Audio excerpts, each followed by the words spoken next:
আচ্ছা, আমার ঝুড়িতে পনির, চিজ, ময়দা এই সব দেখে কি বুঝতে পারছো এই ঠাকুমা আজ কি বানাতে চলেছে? আজ গ্রামীণ পদ্ধতিতে ওভেন ছাড়াই তোমাদের আবদারের পানির পিৎজা বানিয়ে দেখাবো। একটি পাত্রে অল্প গরম জল দিয়েছি, এবার এতে দেব ইস্ট আর চিনি, দিয়ে একটু নেড়ে ঢেকে রেখে দেব অ্যাক্টিভ হওয়ার জন্য। ময়দা নিয়ে নিয়েছি, এবার এতে দেব অল্প লবণ ও ভিজিয়ে রাখা ইস্ট দিয়ে মিলিয়ে নেব।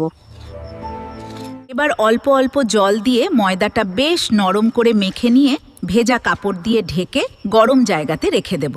পিৎজা সস বানানোর জন্য কয়েকটা টমেটো সেদ্ধ হতে বসিয়ে দিলাম। সেদ্ধ টমেটো চোচা ছাড়িয়ে মিহি করে বেটে নেব। এবার কড়াইয়ে অল্প তেল দিয়ে রসুন ও টমেটো পেস্টটা দিয়ে একটু কষিয়ে নেব। এবার দেব নুন, গোলমরিচ গুঁড়ো, অল্প চিলি ফ্লেক্স ও অরিগ্যানো। দেখলে কত সহজে বাড়িতেই তৈরি করা যায় এই সস। এবার ময়দা থেকে একটু বড় বড় করে লেচি বের করে নেব।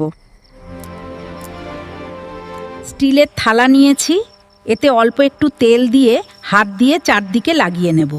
এতেই হবে আজ পিৎজা বেক। ময়দার এই লেচিটা চেপে চেপে পুরো থালে ছড়িয়ে দেব, তবে বেশি পাতলা করব না। এবার কাঁটা চামচ দিয়ে ছোট ছোট ফুটো করে দেব। তারপর পিৎজা সস ভালো করে লাগিয়ে নেব। পিৎজার ওপরে ক্যাপসিকাম, পেঁয়াজ, মাশরুম, বেবিকন সব কিছু দিয়ে সাজিয়ে নিয়েছি।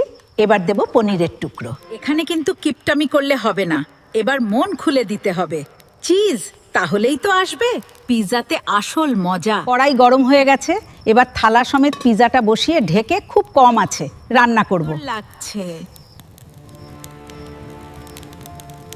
তো দেখে কি মনে হচ্ছে রেস্টুরেন্টে নয়, বাড়িতেই বানানো, তাও আবার ওভেন ছাড়া তৈরি এই পিৎজা। এই দেখো কি দারুণ চিজি পিৎজা তৈরি হয়েছে। তোমাদের কেমন লাগলো আজকের রেসিপি? এরপরে কি বানাবো সেটা অবশ্যই জানিও।